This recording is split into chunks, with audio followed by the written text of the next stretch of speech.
السلام علیکم ورحمۃ اللہ وبرکاتہ۔ الحمدللہ رب العالمین والصلاة والسلام علی رسول الامین وعلی آلہ وصحبہ ومن تبعہم بإحسان الی یوم الدین، اما بعد۔ محترم ناظرین و مشاہدین کرام، حمد و صلوات کے بعد اس سے پہلے جو ہمارا درس تھا وہ اسلام کے 3 اہم بنیادی اصول کے تعلق سے تھا، اور آج کا ہمارا یہ درس انشاءاللہ دین کے مراتب کیا ہیں ان کے تعلق سے ہوگا۔ تو ہمیں جاننا چاہیے کہ دین کے 3 مراتب ہیں: اسلام، ایمان اور احسان، اور ان تینوں مراتب کے، ان تینوں درجات کے ارکان بھی ہیں۔ تو سب سے پہلا مرتبہ، سب سے پہلا درجہ جو ہے وہ اسلام کا ہے۔ اور اسلام کسے کہتے ہیں؟ اسلام کہتے ہیں کہ توحید کو اپنا کر کے اپنے آپ کو اللہ کے سپرد کر دینا اور اس کی اطاعت و بندگی کرنا، اور شرک اور مشرکین سے بیزاری کا نام یہ دین اسلام ہے۔ ایک مسلمان، ایک شخص، ایک انسان اس وقت مسلمان کہلاتا ہے جب وہ اپنے زبان سے کلمہ لا الہ الا اللہ محمد رسول اللہ کا اقرار کرتا ہے، اور اسلام کے جو بقیہ ارکان ہیں اس پر عمل کرتا ہے۔ اسلام کے 5 ارکان ہیں، جیسا کہ حدیث کے اندر اللہ کے رسول صلی اللہ علیہ وسلم نے بیان فرمایا: بنی الاسلام علی 5، اسلام کی بنیاد 5 چیزوں پر ہے: شہادت اللہ الہ الا اللہ وان محمد رسول اللہ واقام الصلاۃ وایتاء الزکاۃ وصوم رمضان وحج البیت من استطاع الیہ سبیلا۔ سب سے پہلا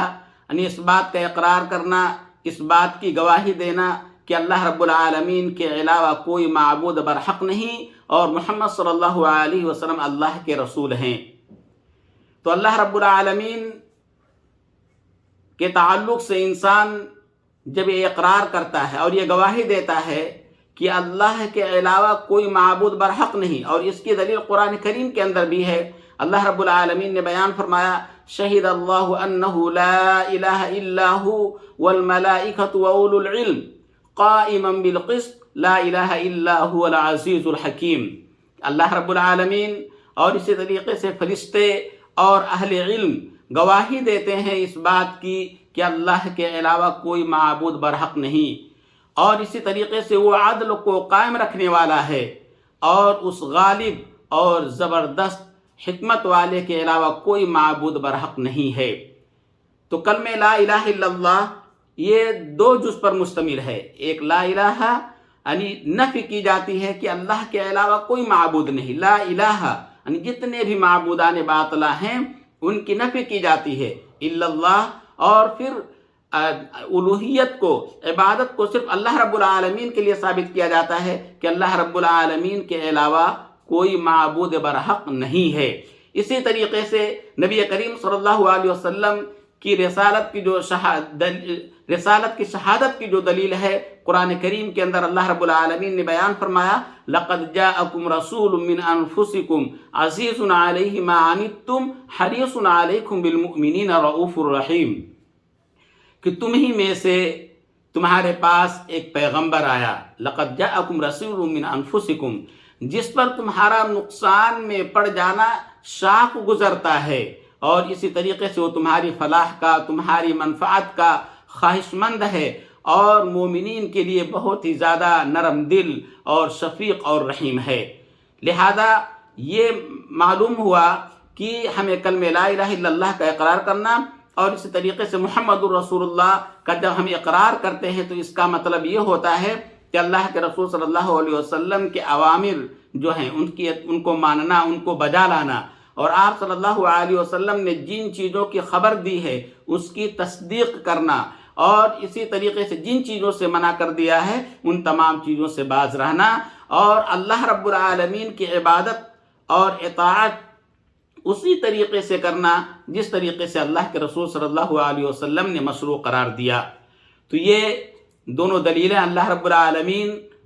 کے تعلق سے کہ اللہ رب العالمین کے علاوہ کوئی معبود برحق نہیں، اور اسی طریقے سے محمد صلی اللہ علیہ وسلم اللہ کے رسول ہیں، نبی کریم صلی اللہ علیہ وسلم کے رسالت کی شہادت کی دلیل، اور اسی طریقے سے نماز، زکوٰۃ کی دلیل قرآن کریم کی اس آیت کے اندر اللہ رب العالمین نے بیان فرمایا وَمَا أُمِرُوا إِلَّا لِيَعْبُدُوا اللَّهَ مُخْلِصِينَ لَهُ الدِّينَ حُنَفَاءَ وَيُقِيمُوا الصَّلَاةَ وَيُؤْتُوا الزَّكَاةَ وَذَلِكَ دِينُ الْقَيِّمَةِ، کہ انہیں اس کے علاوہ کسی اور چیز کا حکم نہیں دیا گیا کہ اپنے دین کو خالص کر کے اور یکسو ہو کر کے اللہ رب العالمین کی اطاعت و بندگی کریں، اور اسی طریقے سے نماز قائم کریں، زکوٰۃ دیں، وَذَلِكَ دِينُ الْقَيِّمَةِ، اور یہی صحیح اور درست دین ہے۔ اور اسی طریقے سے روزے کے تعلق سے جو دلیل ہے قرآن کریم کی آیت یا ایھا الذین آمنوا کتب علیکم الصیام کما کتب علی الذین من قبلکم لعلکم تتقون، کہ اے مومنو تمہارے اوپر روزہ فرض قرار دیا گیا جس طریقے سے پچھلی امتوں پر روزہ کو فرض قرار دیا گیا تھا تاکہ تم متقی اور پرہیزگار بن جاؤ۔ اور حج کے تعلق سے قرآن کریم کی آیت وَلِلَّهِ عَلَى النَّاسِ حِجُّ الْبَيْتِ مَنِ اسْتَطَاعَ إِلَيْهِ سَبِيلًا، کہ اللہ پر لوگوں کا یہ حق ہے، لوگوں پر اللہ کا یہ حق ہے کہ جو شخص استطاعت رکھتا ہے اللہ رب العالمین کے گھر کی، اسے چاہیے کہ اللہ رب العالمین کے گھر کا حج کرے، قصد کرے، اور اسی طریقے سے جو شخص اس کا انکار کرتا ہے تو اللہ رب العالمین سارے جہان سے بے نیاز ہے۔ جو اللہ رب العالمین کے حکم کو نہیں مانتا تو اللہ رب العالمین تمام لوگوں سے بے نیاز ہے۔ میرے بھائیوں، تو یہ اسلام کے جو مراتب ہیں اور اسی طریقے سے اسلام کے جو ارکان ہیں ان کے تمام دلائل بیان کیے گئے۔ اسی طریقے سے دوسرا درجہ جو آتا ہے وہ ایمان کا ہے۔ ایمان کسے کہتے ہیں؟ ایمان کہتے ہیں کہ زبان سے اقرار کرنا، دل سے تصدیق کرنا، اور اپنے اعضاء اور جوارح کے ذریعہ سے اس پر عمل کرنا، یہ ہے ایمان۔ اور یہ ایمان جب انسان اللہ رب العالمین کی اطاعت کرتا ہے، اللہ رب العالمین کی بندگی کرتا ہے تو اس کا ایمان زیادہ ہوتا ہے، اس کا ایمان بڑھتا ہے۔ اور جب نافرمانی کرتا ہے، معصیت کرتا ہے، گناہ کے کام کرتا ہے تو انسان کا ایمان کم ہوتا ہے، گھٹتا ہے۔ اس سے معلوم یہ ہوا کہ ایمان گھٹتا بھی ہے اور ایمان بڑھتا بھی ہے، اور ایمان کے 60 یا اسی طریقے سے 70 شعبے ہیں۔ ابو ہریرہ رضی اللہ تعالیٰ عنہ کی روایت ہے کہ اللہ کے رسول صلی اللہ علیہ وسلم نے بیان فرمایا الایمان بضع و70 او بضع و60 شعبہ، کہ ایمان کے 60 یا 70 شعبے ہیں۔ اعلیٰ لا الہ الا اللہ، سب سے جو اونچا درجہ جس چیز کا ہے وہ کلمہ لا الہ الا اللہ کا ہے کہ اللہ کے علاوہ کوئی معبود برحق نہیں، اور سب سے معمولی درجہ وہ کس چیز کا ہے؟ اماطۃ الاذی عن الطریق، گندگی کو راستے سے ہٹانا، غلط چیز کو، تکلیف دہ چیز کو راستے سے ہٹانا۔ والحیاء شعبۃ من الایمان، اور حیا بھی ایمان کا ایک شعبہ ہے۔ تو ایمان کے 6 رکن ہیں، ایمان کے 6 ارکان ہیں۔ سب سے پہلا رکن ہے اللہ رب العالمین پر ایمان لانا، فرشتوں پر ایمان لانا، آسمانی کتابوں پر ایمان لانا، رسولوں پر ایمان لانا، یوم آخرت پر ایمان لانا، اور اچھی بری تقدیر پر ایمان لانا۔ اور ان سب کی دلیل قرآن کریم کی آیت لیس البر ان تولوا وجوہکم قبل المشرق والمغرب ولکن البر من آمن باللہ والیوم الآخر والملائکۃ والکتاب والنبیین۔ یہ 5 کا ذکر اس آیت کے اندر ہے کہ نیکی یہ نہیں کہ تم اپنے چہروں کو مشرق کی طرف کر لو یا مغرب کی طرف کر لو، نیکی یہ ہے کہ اللہ رب العالمین پر ایمان لانا، یوم آخرت پر ایمان لانا، اور کتابوں پر ایمان لانا، انبیاء پر ایمان لانا، فرشتوں پر ایمان لانا۔ اور تقدیر کی دلیل قرآن کریم کی اس آیت کے اندر اِنَّا كُلَّ شَيْءٍ خَلَقْنَاهُ بِقَدَرٍ، کہ ہم نے ہر چیز کو تقدیر سے پیدا کیا ہے۔ اِنَّا كُلَّ شَيْءٍ خَلَقْنَاهُ، ہم نے ہر چیز کو تقدیر سے پیدا کیا ہے، یعنی ہر چیز کی تقدیر ہے۔ تو آپ اس سے معلوم یہ ہوا کہ ارکان ایمان جو 6 ہیں ان کی دلیل قرآن کریم کی ان آیتوں کے اندر ہے۔